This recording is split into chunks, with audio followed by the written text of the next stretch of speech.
If you don't vote for Labour, you'll be enabling the Conservatives. OK, Labour might not be exactly what you want, but they will always be better than the Tories.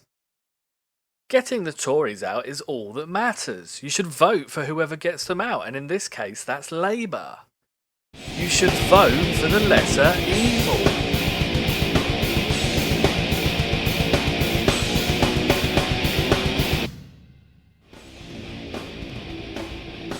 In a democracy, the theory goes that every eligible voter carries the same and equal power.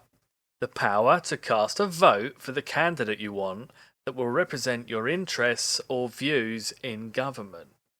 I say theory because I think most would concede such occurrences are increasingly rare in UK politics, but bear with me here.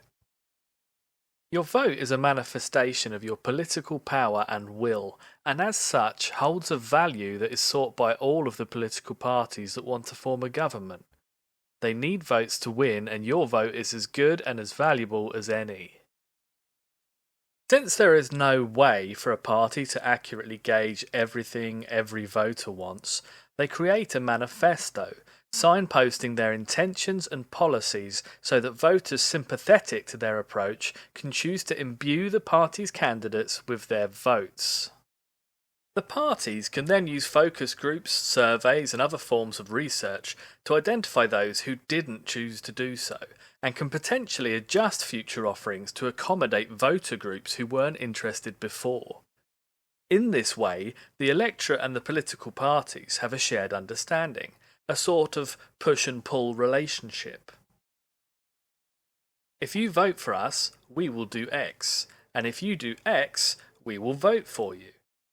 Therefore, if the party represents my views, the policies I believe in, and the principles I live by, I will give it my vote and by extension my political power, increasing the likelihood of that party getting elected. So what happens when you enter an election and there isn't a candidate that represents your interests or views? Well, you will be glad to hear that there are a whole host of politics understanders on Twitter that will happily shriek at you that in a largely two-party system, like the UK or US, you vote for whomever is best placed to defeat your chosen adversary. This can be considered the lesser of two evils approach to voting. The theory goes that so long as the worst party doesn't win, that's the most important thing. However, there are some problems with this thinking, especially in the long term. As mentioned earlier, you can influence policy through the use or indeed non-use of your vote. You can endorse a candidate using your vote, and in doing so you'll be letting that party know that their platform, personnel and politics is what you are after. However, what happens if you use your vote for someone that doesn't represent your views? Bad news, friend. You endorse the views and policies of that candidate, that party, and that leader. It is that simple.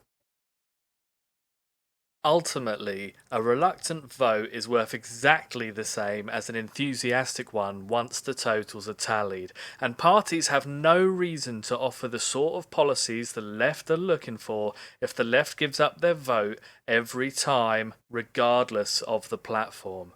I'm looking at you, Owen Jones.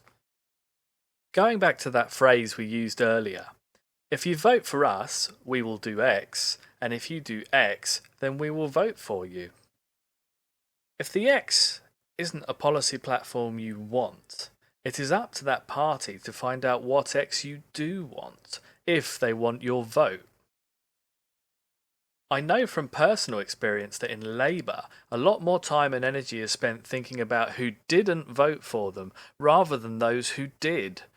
So if you want them to be thinking about you when putting together their manifestos, don't give up your vote so easily, Owen.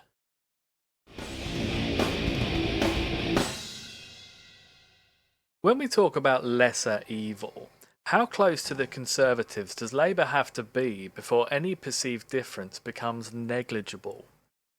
Blair's Labour continued to receive left-of-centre votes even after the hundreds of thousands of civilian deaths in Iraq, the increase in authoritarianism and the demonisation of immigrants and welfare claimants. The victims of such actions were, I'm sure, relieved to learn that they were experiencing a lesser evil.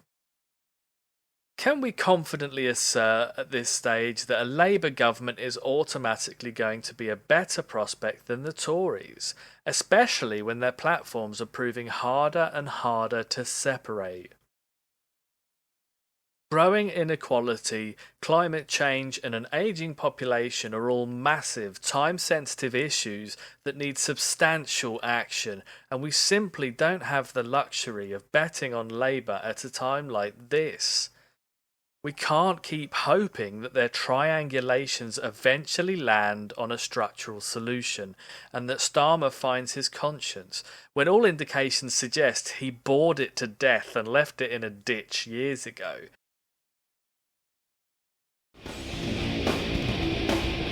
Each Tory government in my adult lifetime has been more unhinged than the last.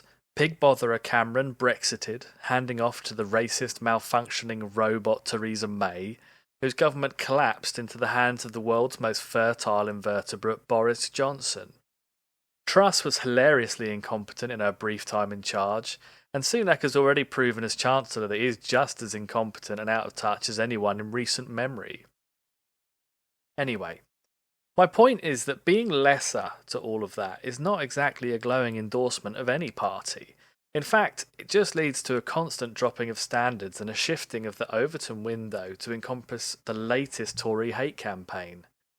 All closely followed, of course, by Labour saying that they will do the same thing but 2% cheaper and with a sadder expression.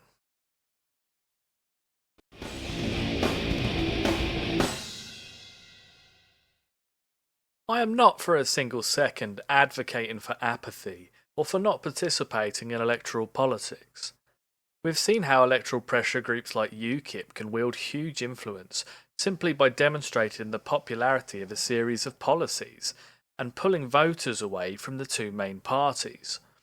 There are a number of fledgling left-aligned parties that could potentially play a similar role for the left by applying pressure to Labour's voter base. There is also the option to spoil a ballot, which can indicate to the parties that there are a number of voters who are willing to come out and vote but chose not to due to their views not being represented. These alternate electoral methods are where we can signal our intention to the parties. If you do X, then we will vote for you. There are, of course, other means of exerting political power beyond democratic methods, such as through unionisation, activism, community work, and the building of parallel institutions, all of which are at least as vital as electoral involvement, if not more so.